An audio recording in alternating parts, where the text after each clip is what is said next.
Hi everyone, welcome again to the Multiverse. Before we start, please don't forget to subscribe if you don't want to miss the next videos. The subject of today is one of the most challenging of linear algebra, okay, which is the product of matrices. It's not trivial, okay, so we are going to see this subject, this topic, step by step. Let's start with a question, again, like we did for the sum of matrices. Given any two matrices M and N, can we define a product M times N? Short answer, in general, no. Of course, it depends on which matrices we want to multiply. But again, like it happened for the sum, in some very reasonable cases, yes, but be careful because it's harder than the sum, okay? So, since it's a hard process, let's start with a first step. Okay, so let's start from a very particular case. We take the matrix A as just a row. Okay, so it's a matrix of order 1 times n. And so a row vector, this is how we called it long ago, in one of the previous videos. And as the matrix B, we choose a column vector. Okay, so in the first case, here we have a 1 times n matrix, while B is, here we are, is a n times 1 matrix. Remember what it means, okay? In the case of A, it means that A has one single row and n columns. In the case of B, we have a matrix with n rows and 1 column. Okay, so it's a very particular case. Let's see how to deal with this product, how to define this product between A and B. Perfect. So we are going to define the so-called row-column product, or simply product if you want, between A and B in this exact order. Okay, A times B, which remember A is a row and B is just a column. Okay, what we do is the following. We simply take the sum of the products of all the entries, element by element. No, questo lo taglio. So what we do is the following. Okay, you see that big sum over there. Let's try to describe it. So we take the first element of the matrix A and the first element of the matrix B. We multiply them. So we do A11 times B11. And then we go on doing the sum. Okay, so it's A11 times B11 plus we go on with the second element, A12 B21. We multiply them, A12 times B21 plus, and we go on like that until the last element, which is A1n times Bn1. A1n times Bn1. And this can be summarized by this symbol, as you know. Perfect. So now we can proceed with an example, which will simplify everything. Here we are. Of course, this is important. The result of the product of these two particular matrices a row vector and a column vector, at the end is just a scalar, it's just a real number. It's not a matrix. Okay, this is very important. We are going to use this in the next slides. Okay, let's go on with an example. Here we have two matrices, which are in particular, the red one is a row vector, and the blue one is a column vector. Let's use the formula that we defined before. So now we are taking the first element of the matrix A, our row, and the first element of the matrix B, our column. We multiply those elements, so it's 2 times minus 2, and we go on with the following element. So it will be plus minus 1 times 1, plus third element, minus 1 times 0, plus fourth and last element, 6 times 1/6. Then we take a look to the big picture, and we go on with the simple computation. Okay, of course, we will have minus 4, minus 1, plus 0, plus 1. You can all do this small computation, and the result is, of course, minus 4. So the result of the product of those two matrices, it's a number, it's a real number, and it's the number minus 4. It won't be that easy for general matrices. So now we go to the second step, which is also the final step. Let's define the product between two matrices, two general matrices, whenever we can define this product, which is not always the case.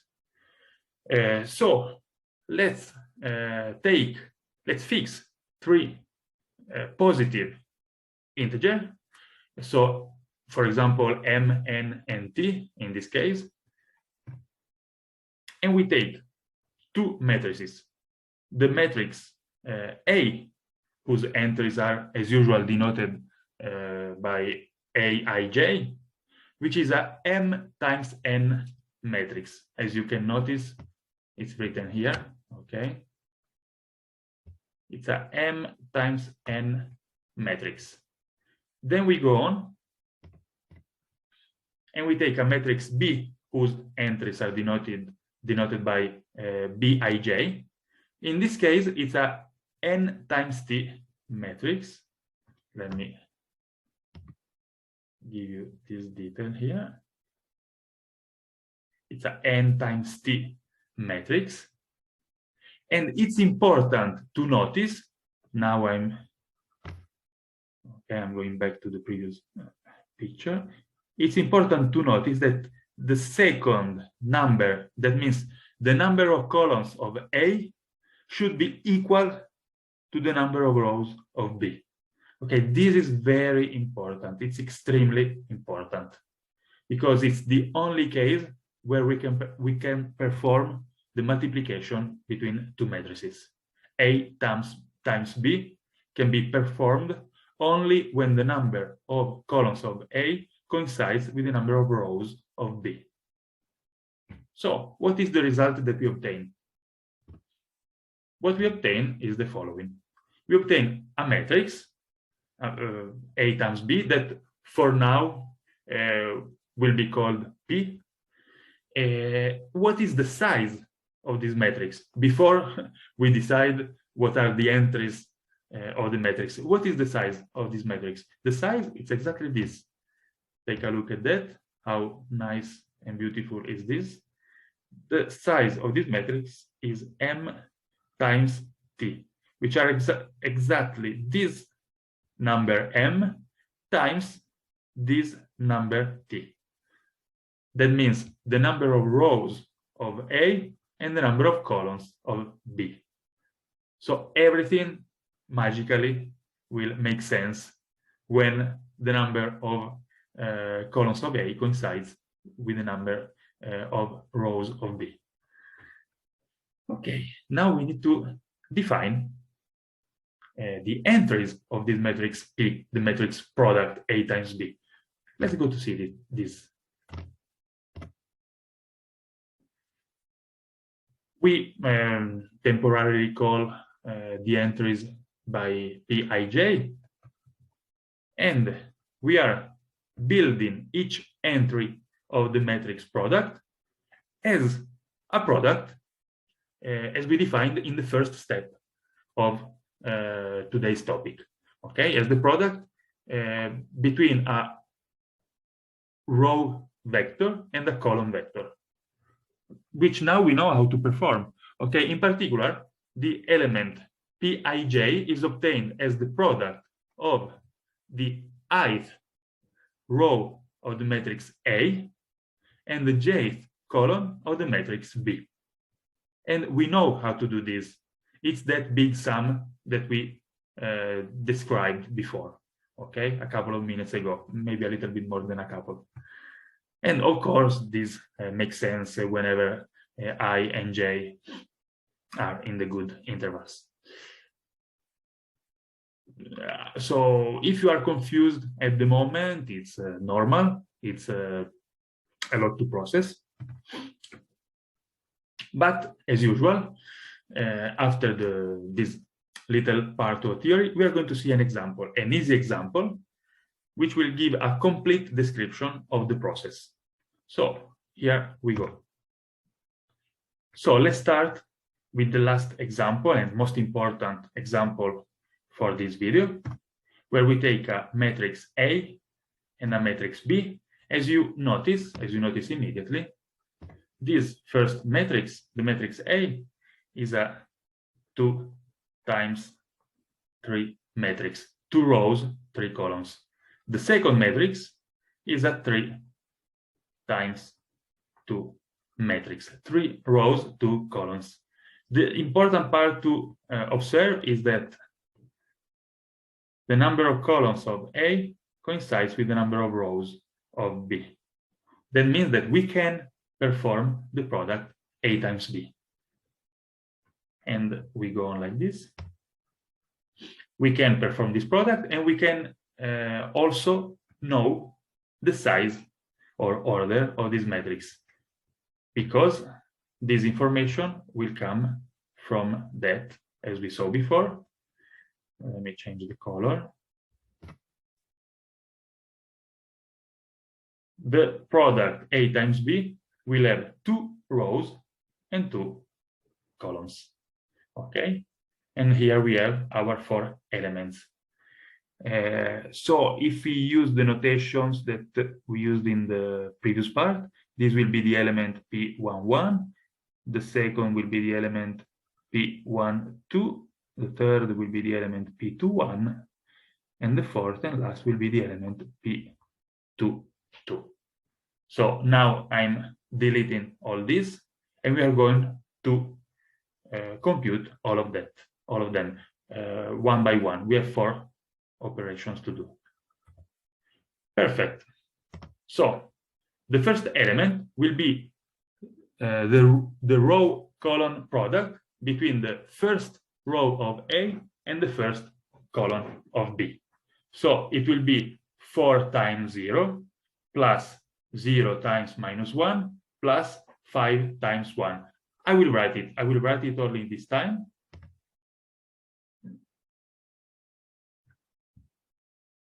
So it's 4 times 0 plus 0 times minus 1 plus 5 times 1. And the result is written below. The result is the number 5, because it's 0 plus 0 plus 5. Perfect. So let me cancel this. Now we can go a little bit faster. Okay, now we want to compute this element here, P21. So we are going to make the row column multiplication between the second row of A and the first column of B. So it will be 3 times 0 times plus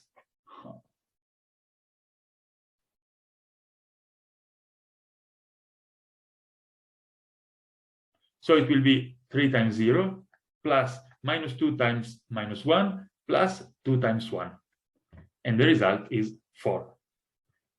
Then we go on with first row, second column, in order to obtain this element here, okay, that we see here, the element P12. So it will be 4 times 11 plus 0 times 2 plus 5 times 2. At the end, we obtain 54. Then we have first row times second column of B. First row of A, second column of B. And we obtain the last element, which is 33. 3 times 11 plus minus 2 times 2 plus 2 times 2. Now we have the full picture. This is the matrix that we obtain. So this is the product of A times B. And let's go to see a last example, a counter example if we want. Okay, now we have two matrices. They are both matrices of the same order. This is 2 times 3 matrix, the matrix A. The matrix B is 2 times 3, 2. Notice that now the number of columns of A is different from the number of row of B. What does that mean? This means that we can't perform the product. So A times B doesn't exist. That was the last example. That's all for today. I'll see you in the next video. Thank you very much for watching. Please don't forget to like, comment, and subscribe. See you soon. Bye.